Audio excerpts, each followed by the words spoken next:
Dr. Maggie is going to follow Mother Maya, and we're all looking forward to her topic. It's going to be a self-care daily routine. But just a little bit about Maggie Jaramillo, Ayurvedic doctor. She's originally from Colombia, where she received a degree in psychology and worked for 15 years in human resources. She moved to the US 21 years ago and became certified as a holistic exercise coach, a holistic lifestyle coach, a fitness instructor, and nutrition. And in addition, became a massage therapist. Went on to study Ayurvedic medicine at Sai Ayurvedic College, which we will be doing. Those 3 schools in Florida are going to get free ads today, and we'll be talking about Sai and Sempurna and Florida Academy of Ayurveda later. Maggie currently has a practice in Plantation, Florida, and a year ago became the co-owner of Sai Ayurvedic Institute. She's been teaching different classes in the health field for over 30 years, and specifically has been teaching Ayurveda for 8 years. So we look forward to hearing what you have to say, and it's between 11:15 and noon, your segment. So thank you very much. Excellent. Thank you. Thank you so much. Thank you for those kind words. Before we start, I would love to start with the Gayatri mantra, kind of like to gather all the energy back again and be ready to receive some more information for the rest of the day. So I recommend you guys to sit up in a straight up position. Allow your spine be direct. Put your hands in prayer position and allow your thumbs to be connected with the heart chakra. Relax your shoulders and your neck. Close your eyes. I'm going to start with a little breathing exercise, then the 3 Oms, and then the Gayatri mantra. So take a deep breath in and exhale, concentrating in the exhalation, cleaning up your body. Do it again. Take a deep breath in and exhale, let it go. Concentrating in the exhalation, let it go, the fear, worries. One more time, take a deep breath in and exhale, clean even more your body.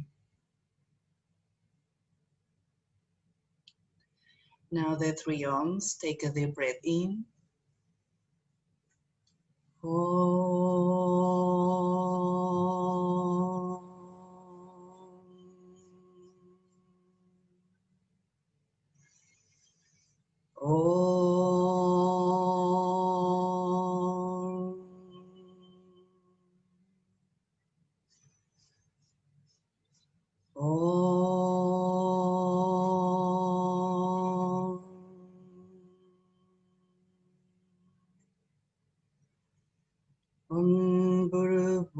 Swaha Tatsavitur Varenyam Bhargo Devasya Dhimahi Yo Yo Na Prachodayat Om Bhuru Bhuvat Swaha Tatsavitur Varenyam Bhargo Devasya Dhimahi Yo Yo Na Prachodayat Om Bhuru Bhuvat Swaha Tatsavitur Varenyam Bhargo Devasya Dhimahi Yo Yo Na Prachodayat Om Shanti Shanti, Shanti.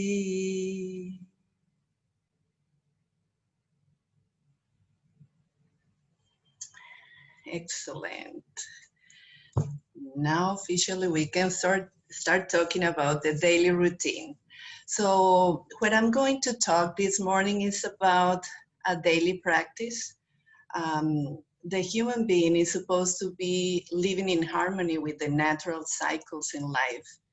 And the human body goes through those different cycles during the day. And we can see that in terms of the difference of we weigh less in the morning and we are a little bit heavier in the evening. Um, we have the normal urges, we have the natural cycle of sleeping and waking.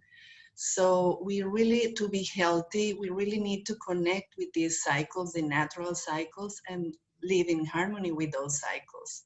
So this is what I'm going to share with you guys, how to help to improve the body and the mind to be in connection with those natural cycles. And I'm going to do it in a very simple way, in the way that I normally share this information with my clients. To me, this is the most important part when we are supporting the healing process in ourselves or with our clients. To me, this is the start point. Sometimes we think that we have a healthy life, we have a healthy lifestyle, we have a healthy habits eating, but we are skipping some little things that maybe sometimes promotes to get us a little bit sick or a little bit of out of balance. So I'm gonna start with daily routines. I'm gonna talk about some weekly routines, and I'm going to talk about some practices that we should do during the seasons. So let's start with the daily routine. So in Ayurveda, I'm gonna refresh a few things. We talk about the cycles of the day and the night. So kapha time, the hours of kapha is between 6 and 10. The pitta time is between 10 and 2, and then vata between 2 and 6, AM and PM. So those are two natural cycles, and we need to be in synchronicity with those cycles. To start the day in a healthy way is we are supposed to wake up in a very special Sattvic time, which is between 4:30, 5 in the morning. That is the best time to meditate. That's the best time to be in harmony. This is the best time to learn things. It's when the energy of the environment is completely light, pure, very sattvic energy, and that's the kind of energy that we want to bring into our body and mind, and the way to start the day. So ideally, we should wake up at that time, except people that they are elder people, people that are sick, or they just had a surgery. Then they need to rest a little bit more. But in normal daily basics, healthy people, we should wake up between 4:30 and 5 in the morning.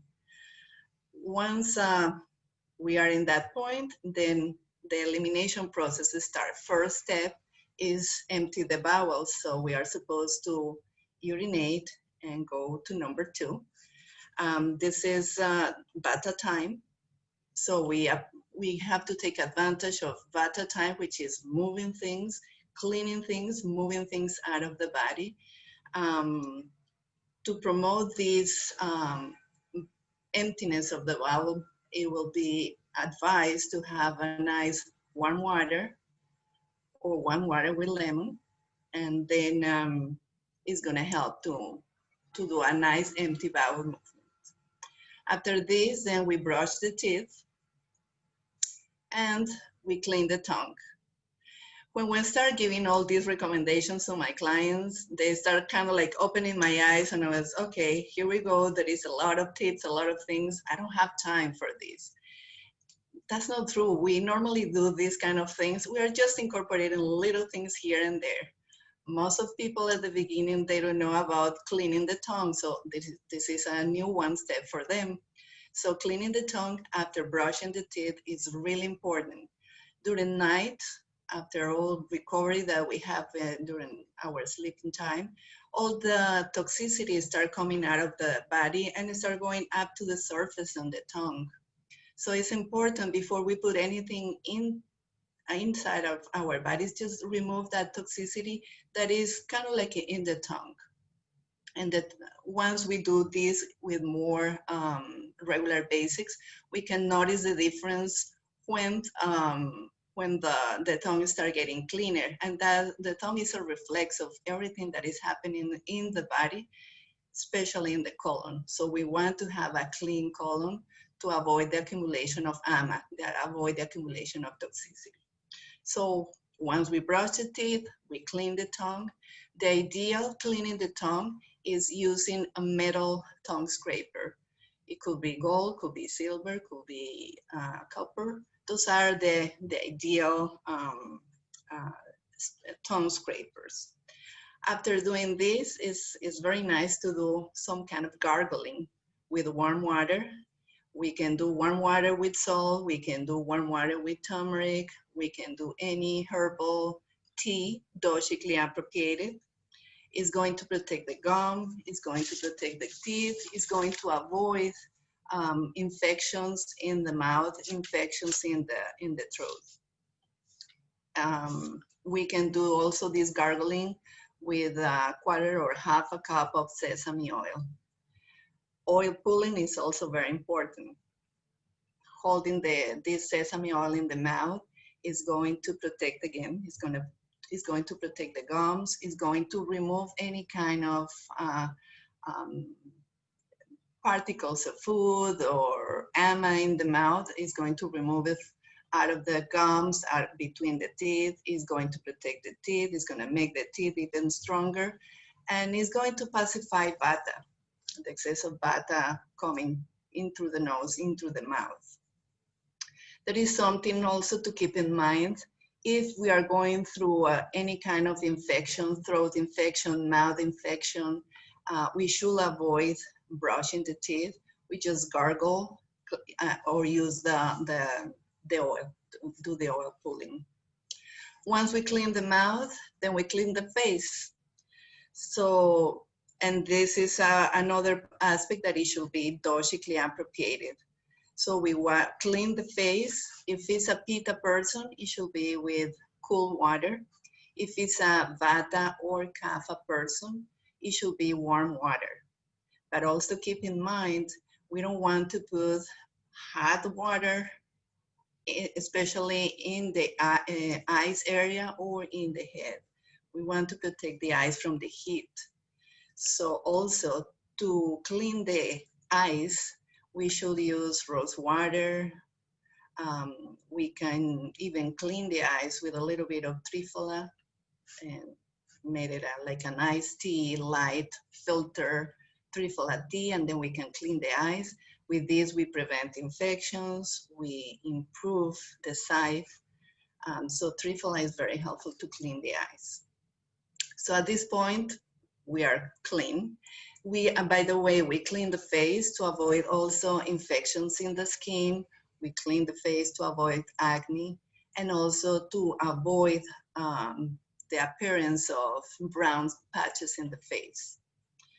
So once we are clean, we are ready to start our spiritual practice. And I call this block the meditation, exercise, yoga practice. It's the spiritual practice. So the first step in this part, it will be pranayama.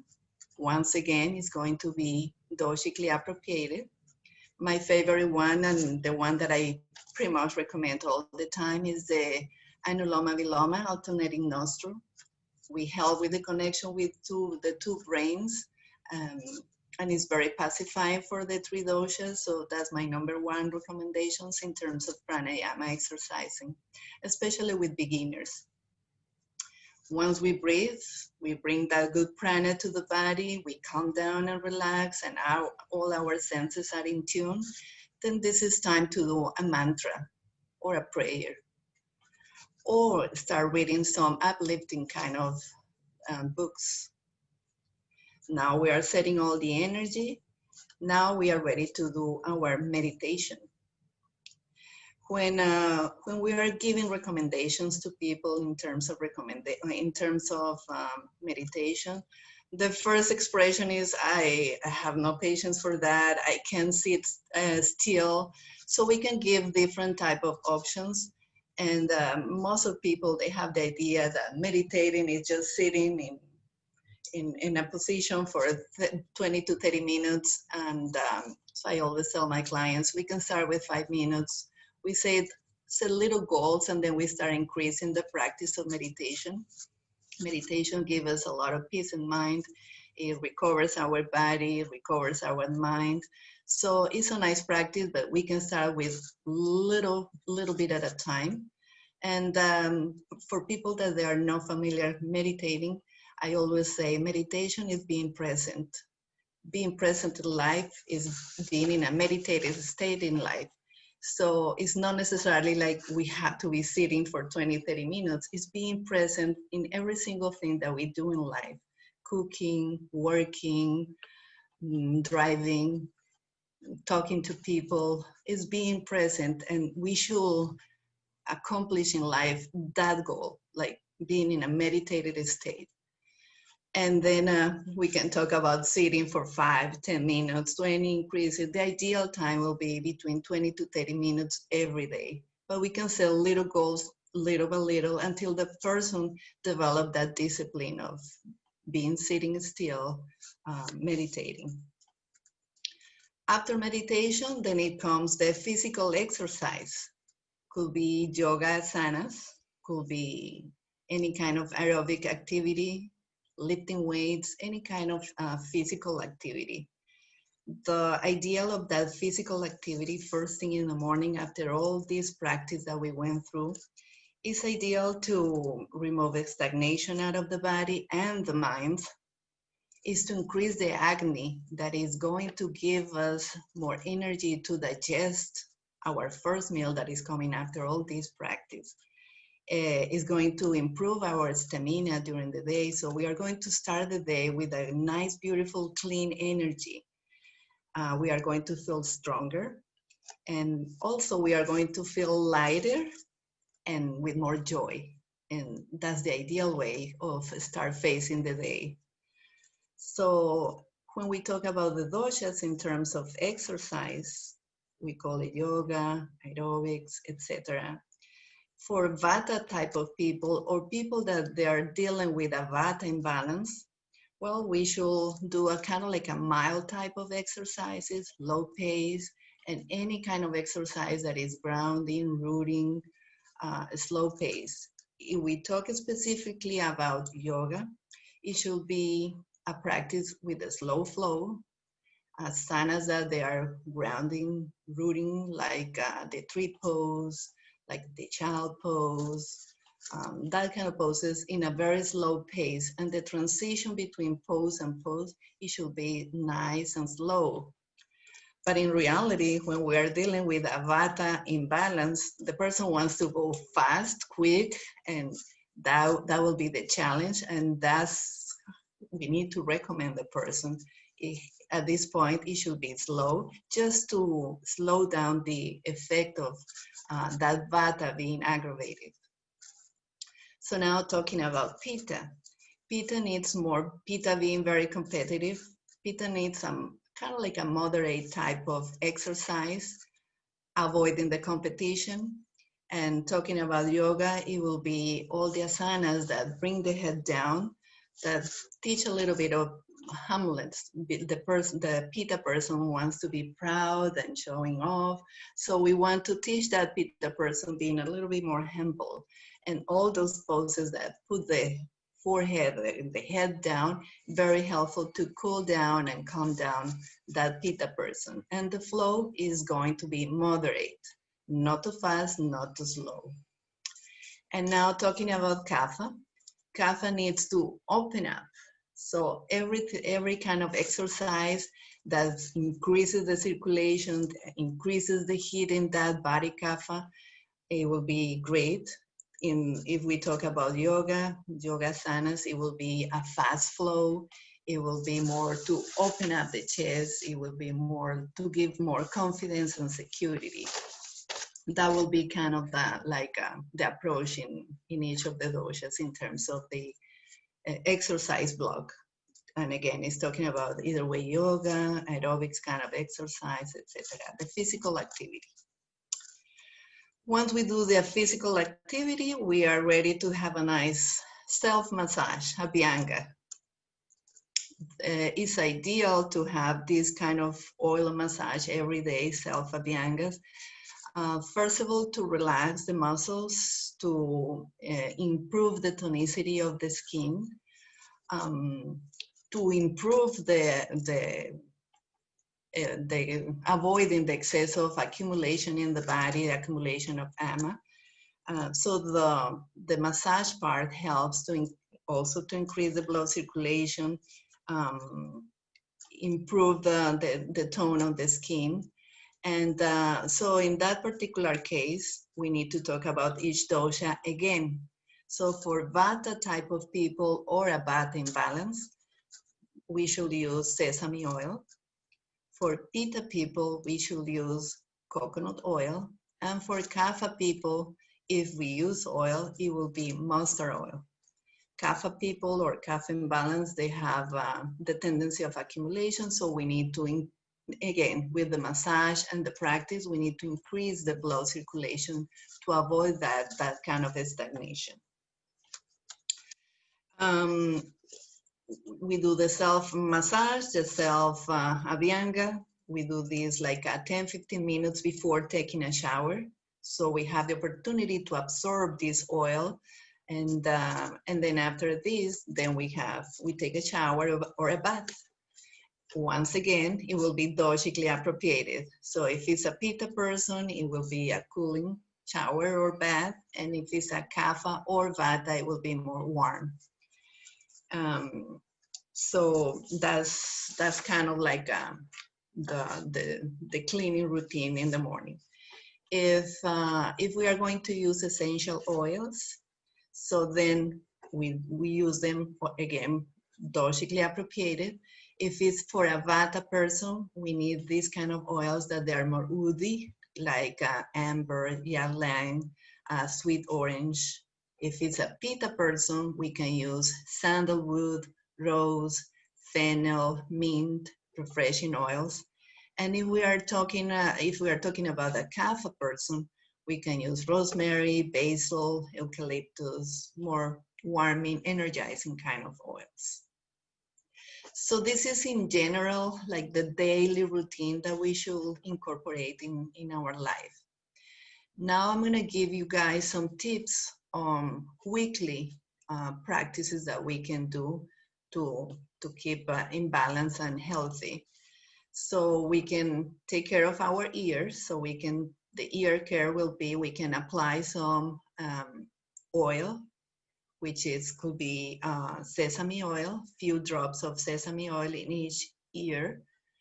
That is going to slow down the effect of Vata.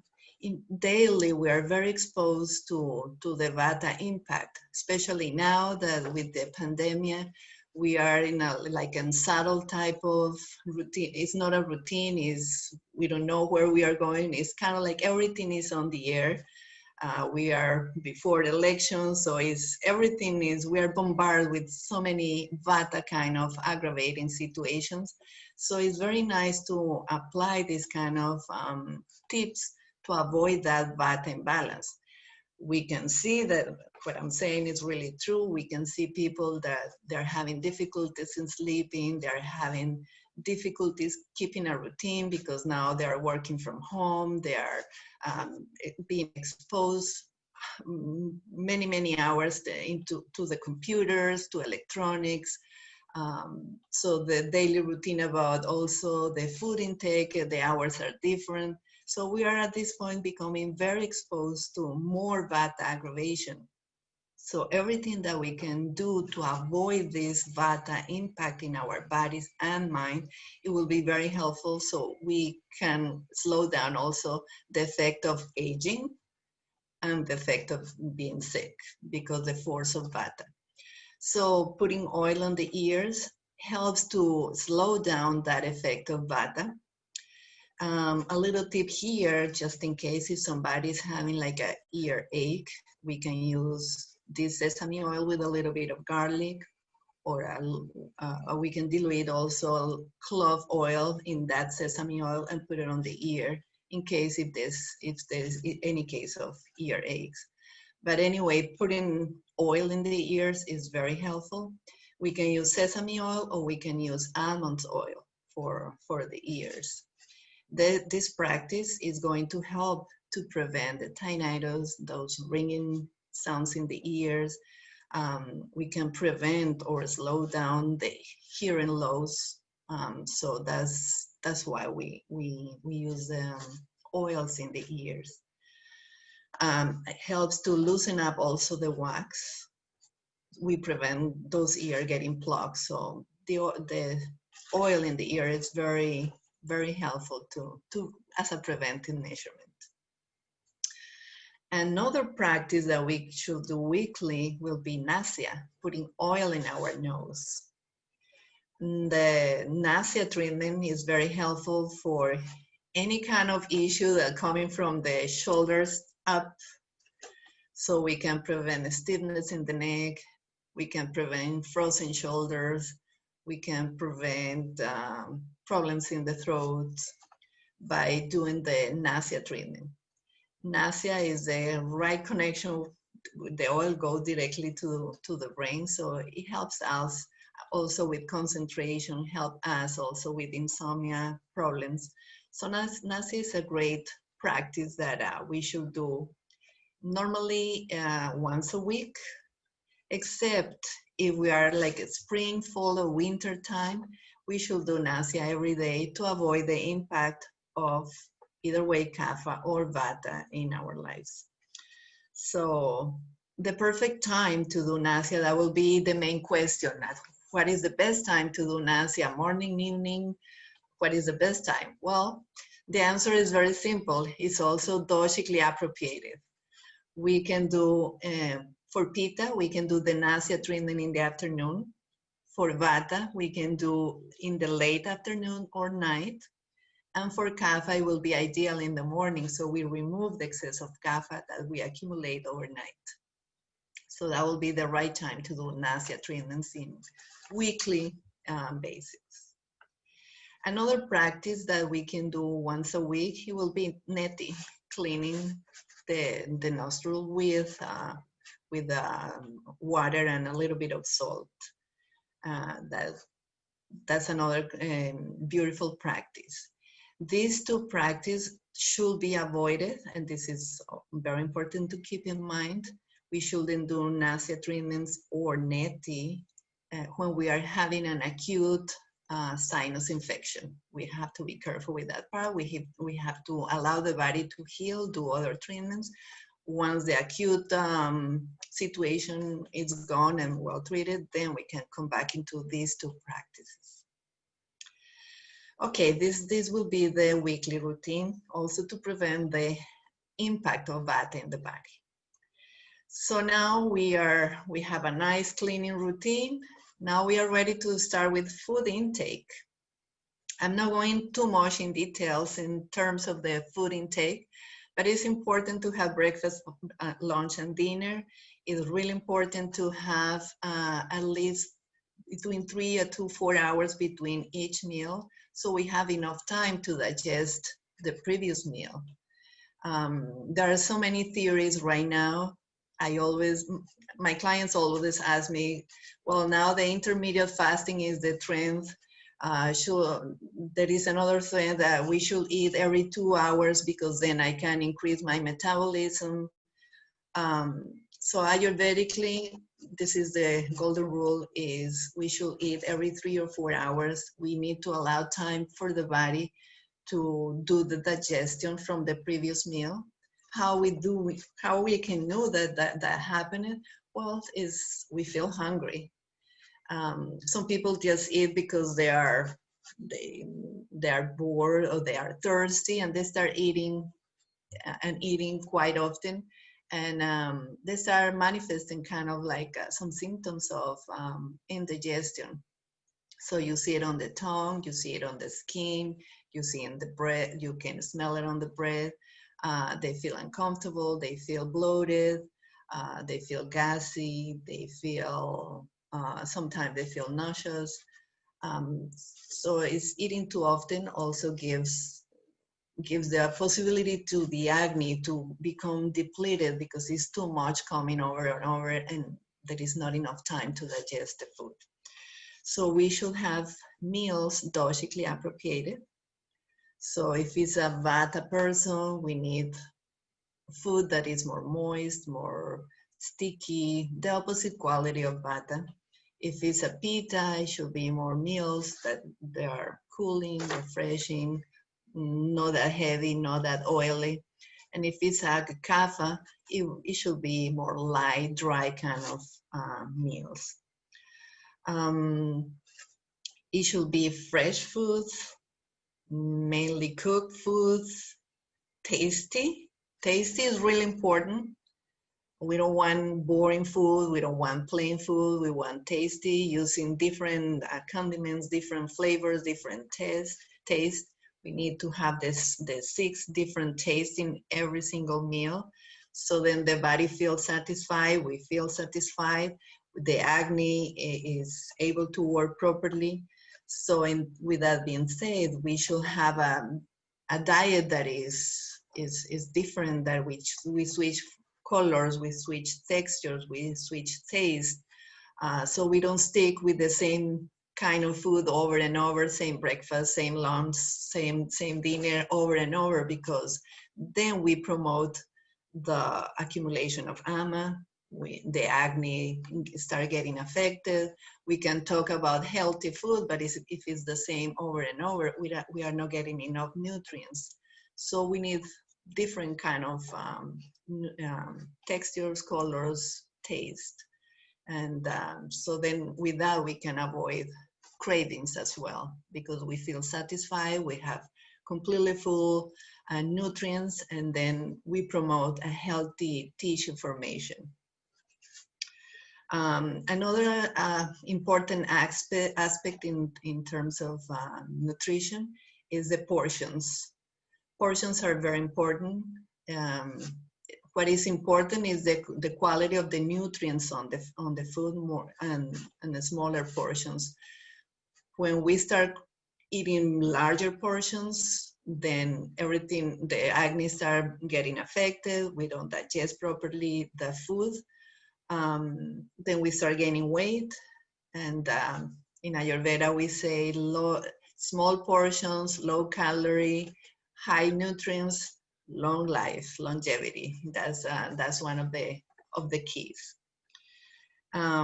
Also, it's very important to eat every single meal in a very calm environment. It's not advised to eat any meal in front of the TV, reading, working, having a meeting. The ideal is getting a sattvic moment, sattvic energy, blessing the food, being appreciative of what we are having, and then having a good nourishment type of meal.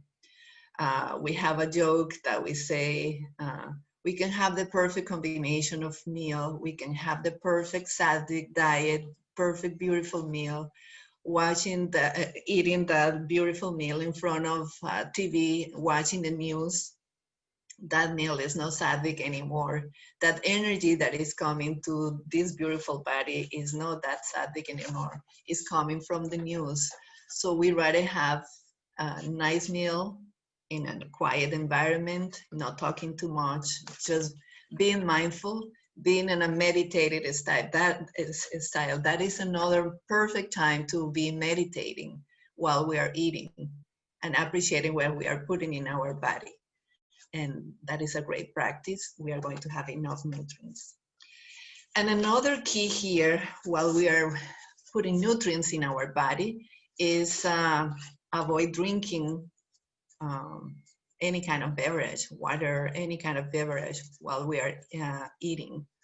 So we should have at least a nice drink like an hour before, an hour after every single meal. We can have little sips of water if we are eating something that is kind of dry, but we should avoid eating and drinking at the same time. Here in America, we see when we go out to eat, we see families having a large drink full of ice cubes, eating and combining the meals and the drinks at the same time. Then we can see a lot of overweight people, and very much like not only large portion, is this combination of drinking and and eating food with large sodas with a lot of ice cubes in there. So having nice warm drinks, nice teas, or room temperature is ideal. No ice drink kind of drinks that depletes acne. And once we have a depleted acne, that is a formula for diseases. I would love to open a parenthesis in here for the healthy state of life in a person. We have to take in consideration that the doshas should be in good balance. The acne should be working properly. The tissue formation should be done properly. Then the elimination process should be done properly as well.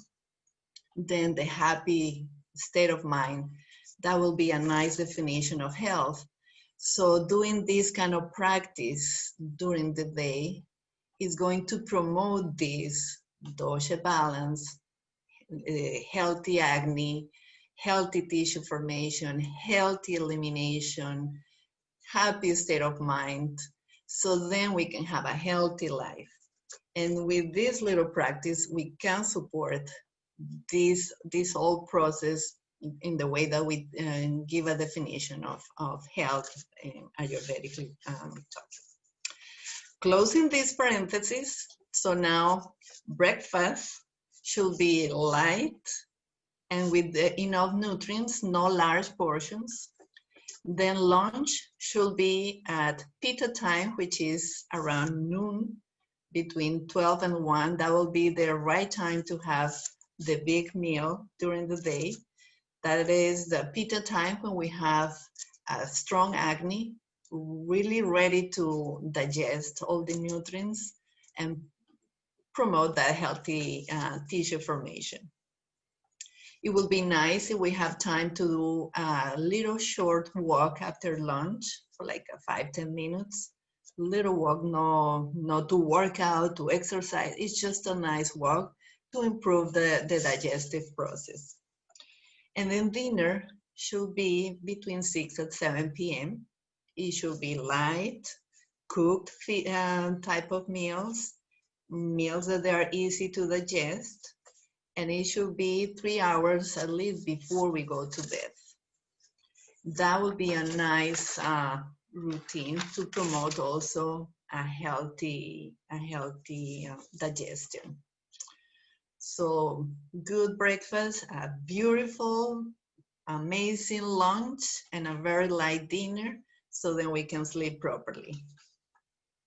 Talking now about the nighttime, let's talk about the night protocols. So in the evening, when the sunset is the time of the sunset, this is the time when the energy becomes a little bit heavier.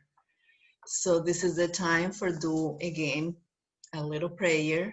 This is the time to light some candles and ring some bells to move that heavy energy towards the end of the day.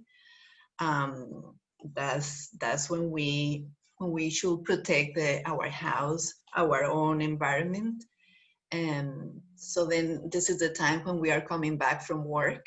So this is the time again to do another empty bowel movement. Then we do another routine of cleaning the body, washing the hands, washing the feet, washing the face and the mouth. Then we are prepared. We are getting ready to have dinner after cleaning.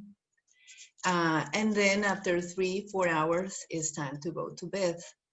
This is around 10 p.m. will be the ideal time to go to bed. At nighttime, there is a very important cycle that we need to be clear and explain to our clients, which is between 10 p.m. and 2 a.m. is when the body recovers physically. This recovery time doesn't happen at any other time during the day. So sleeping at that time is going to allow us to recover physically.